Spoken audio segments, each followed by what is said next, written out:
Hi, this is tutoring student, and today I'm going to be discussing abnormality, which is part of psychopathology in the AQA specification. So let's get started. Here is the specification, so feel free to pause and read it, and then we will continue. So there are 4 definitions of abnormality.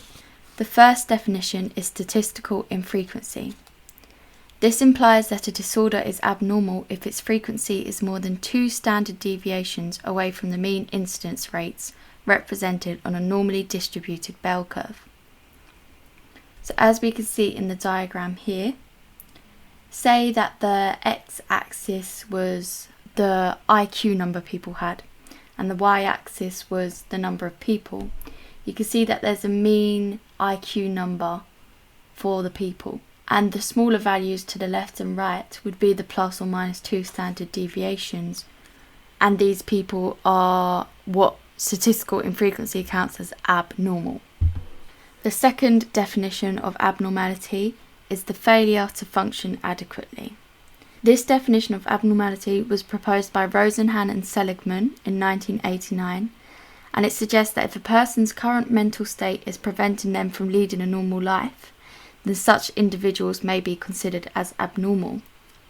For example, if someone has low levels of motivation or little obedience to social norms, this doesn't associate with the normal levels of motivation and obedience people have. So these individuals are considered as abnormal. The third definition of abnormality is deviation from social norms. And this is a definition of abnormality that suggests that abnormal behaviour is based upon straying away from the social norms specific to a certain culture. There are general norms applicable to the vast majority of cultures, as well as culture-specific norms. For example, an individual would be diagnosed with antisocial personality disorder if they behave aggressively towards strangers. Hence why I've shown an image of Hulk to help you remember what deviation for social norms could be. And another example is if a person experiences certain hallucinations, which breaches the social norms of multiple cultures also, whereas other cultures may encourage this as a sign of spirituality. Finally, the last definition of abnormality is deviation from ideal mental health. So this definition is a little different from the others in the idea that Jehoda, instead of focusing on abnormality, Jehoda looked at what would comprise the ideal mental state of an individual. The criteria include being able to self-actualize, which means to fulfill one's potentials in line with humanism, having an accurate perception of ourselves, not being distressed, and being able to maintain normal levels of motivation to carry out day-to-day tasks. And the last one is to display high self-esteem. Now we are going to evaluate each definition. So the first definition was statistical infrequency. A positive evaluation would be that statistical infrequency is almost always used in the clinical diagnosis of mental health disorders as a comparison with a baseline or normal value. It's used to assess the severity of the disorder. For example, the idea that schizophrenia only affects 1% of the general population, but subtypes are even less frequent, so they would be classed as more severe. A negative evaluation for statistical infrequency is that statistical infrequency makes the assumption that any abnormal characteristics are automatically negative, whereas this is not always the case. An example is having an IQ score above 130, and thus this person would be considered a genius, and this would rarely be looked down upon as a negative characteristic which requires treatment. The second definition was failure to function adequately. And a positive evaluation would be that a major strength of this definition of abnormality is that it takes into account the patient's perspective, and so the final diagnosis will be comprised of the patient's or subjective self-reported symptoms and the psychiatrist's objective opinion.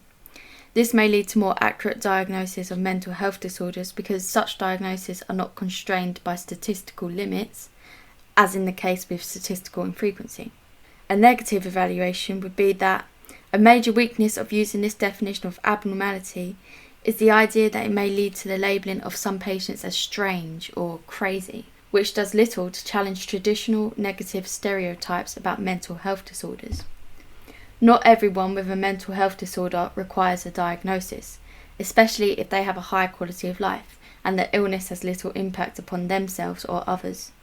Instead, such labelling could lead to discrimination or prejudice faced against them by employers and acquaintances.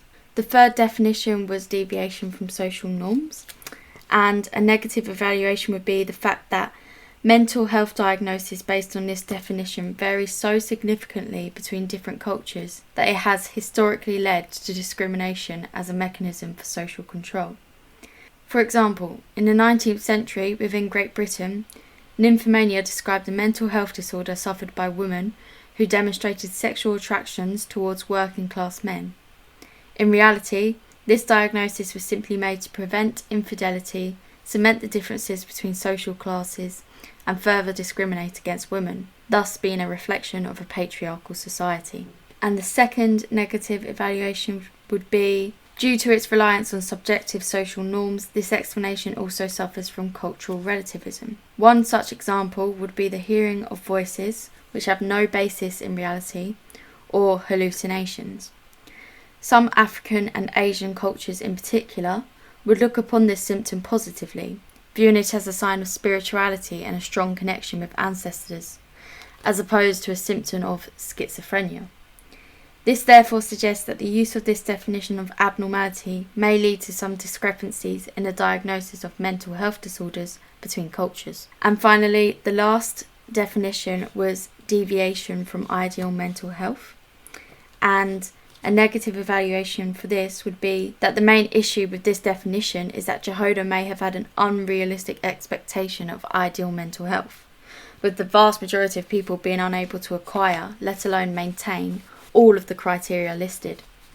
This means that the majority of the population would be considered abnormal, even if they have missed single criteria, for example, being able to rationally cope with stress, which most people would agree does not merit a diagnosis. Therefore, deviation from ideal mental health may be considered a very limited method of diagnosing mental health disorders. The second negative evaluation would be, this definition, just like the deviation from social norms, suffers from cultural relativism. For example, the concept of self-actualization, which suggests that we must each put ourselves first in order to achieve our full potential, may be viewed as selfish in collectivist cultures, for example China, where the needs of the group are valued more than the needs of the individual. But on the other hand, self-actualization may be a popular concept in individualist cultures, for example the UK, where personal achievement is celebrated and needs of the individual are greater than the needs of the group. This suggests that deviation from ideal mental health would only be accepted as a definition for abnormality in some individualist cultures. And that is it for abnormality. Here's the specification again, so you can see that we've gone through all the points covered. Feel free to give this video a thumbs up, subscribe. I do really appreciate it, and have a good rest of your day, evening, or whatever time it is.